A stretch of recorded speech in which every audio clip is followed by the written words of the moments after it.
Hi friends, welcome to our channel.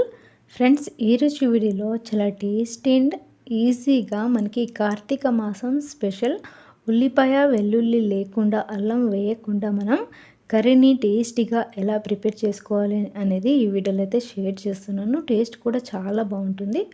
First అయితే నేను ఒక కడాయిలో 2 స్పూన్ల వరకు నూనెనైతే వేసుకుంటున్నాను.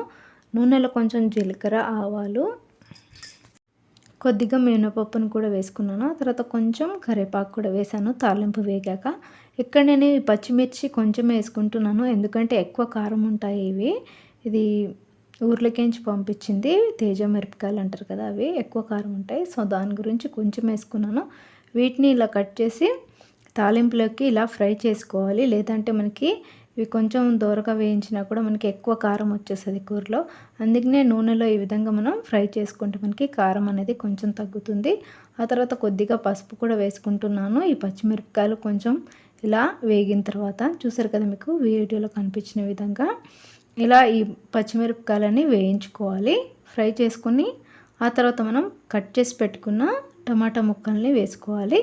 వేసేసి మొత్తం ఈ విధంగా కలిపేసుకోవాలి.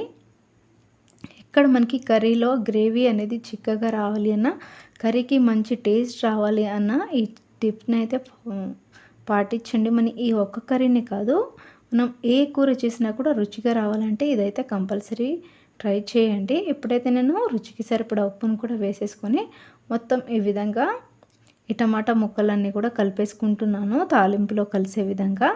ఇప్పుడు మనం దీనిని మధ్య మధ్యలో కలుపుకుంటూ మంటని మీడియం ఫ్లేమ్లో పెట్టుకొని ఉడికించుకోవాలి. ఇక్కడ మనకి టమాటాల్లోంచి సాల్ట్ వేసాం కాబట్టి వాటర్ వచ్చి మనకి టమాటాలు అనేవి ఉడుకుతాయి. పైనకించి మూత పెట్టేసి ఉడికించుకోవాలి.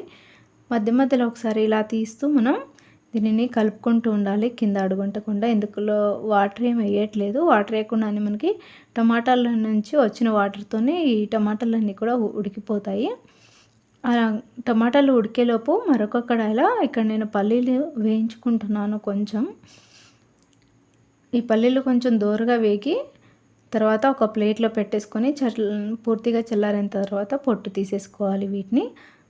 మళ్ళీ ఇదే కడాయిలో ఒక 2 గరిటెల వరకు, చిన్న గరిటెతో 2 గరిటెల వరకు ఇది ధనియాలు, అలాగే 1/2 టీ స్పూన్ అంతవరకు మనకి జీలకర్ర, ఇది కొంచెం మనకి కూర వేసుకునే గరిటె ఉంటుంది కదా, దాంతో వేసుకొని వీటిని కూడా దోరగా వేపించుకున్నాను.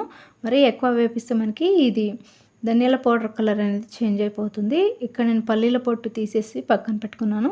ఈ మూడింటిని కూడా మిక్సీ జార్లోకి వేసుకొని మెత్తగా గ్రైండ్ చేసుకోవాలి. పల్లీలు మనకి కొంచెం బరకగా అక్కడక్కడ మనకి పలుకులు కనిపిస్తాయి, అలా ఉన్నా పర్లేదు. ఇవైతే మనకి ఇలా మెత్తగా గ్రైండ్ అవుతుంది. దీనిని తీసి ఒక డబ్బాలోకి స్టోర్ చేసుకుంటున్నాను. నేను ఆల్రెడీ ఈ డబ్బాలో కొంచెం చేసి పెట్టుకున్నాను. సో మీకు చూపించడం కోసం మళ్ళీ ఇలా పొడి చేసుకున్నాను. మళ్ళీ ఏ పొడి వేసానో మీకు మళ్ళీ కన్ఫ్యూజ్ అయిపోతారు, వేరేదేసి చూపించింది అనుకుంటారు. సో దాని గురించి ఈ పొడి నేను మళ్ళీ ప్రిపేర్ చేసి చూపించాను. ఈ విధంగా స్టోర్ చేసుకుంటే మనకి ఎప్పుడు కావాలంటే అప్పుడు అన్ని కూరల్లో వేసుకోవచ్చు. ఇప్పుడైతే మనకి టమాటాలన్నీ కూడా చక్కగా ఉడికిపోయాయి. ఆ తర్వాత ఇందులో ఒక 3 స్పూన్ల వరకు ఈ పల్లీల పౌడర్ని వేసుకొని ఇలా మొత్తం కలిపేసుకుంటున్నాను. ఇక్కడ మీరు పచ్చిమిరపకాయలకి బదులు కారమైన వేసుకోవచ్చు. ఇప్పుడు మనం పల్లీలు వేసే ముందే కారంని వేసేసి ఆ తర్వాత ఇలా మనం ఈ పల్లీల పౌడర్ని వేసుకోవాలి. ఇంకా కావాలంటే మీకు కొంచెం పులుపు కోసం చింతపండు లేదా మనకి నిమ్మకాయని 1 స్పూన్ వరకు వేసుకుంటున్నాను. అలాగే మీకు జీలకర్ర పొడి, ధనియాల పొడి, గరం మసాలా ఇంకా సపరేట్గా ఒకవేళ ఉంటే కనుక వాటిని కూడా వేసుకోవచ్చు మీరు తింటే కనుక. ఎక్కడైతే నేను ఇంకా ఏమి వేయట్లేదు. ఇలా మొత్తం కలిపేసి మూతలో కొంచెం పైన నీళ్ళు పోసేసి ఇలా ఒక 10 నిమిషాలు లేదా 5 నిమిషాల పాటు మగ్గనివ్వాలి. ఇక్కడైతే నేను పైన నీళ్ళు పోసేసి ప్లేట్లో ఒక 5 నిమిషాల పాటు సిమ్లో పెట్టి ఉడికించాను. మంట పెట్టకూడదు, ఇందులో మనకి టమాటాలో వాటర్ ఉండవు కాబట్టి మూతలో వాటర్ వేసి ఇలా మనకి కొంచెం గ్రేవీ లాగా వచ్చే విధంగా ఉడికించుకోవాలి. ఆ తర్వాత కొంచెం కొత్తిమీర వేసేసి 1 నిమిషం పాటు జస్ట్ అలా మనకి కలిపేసుకొని వేడి అవ్వనిచ్చి స్టవ్ ఆఫ్ చేసుకుంటే మనకి ఎంతో టేస్టీగా ఉంటే టమాటా కూర రెడీ అయిపోతుంది. టేస్ట్ కూడా చాలా బాగుంటుంది. ఒక్కసారి అయితే ట్రై చేయండి ఫ్రెండ్స్, కార్తీక మాసంలో.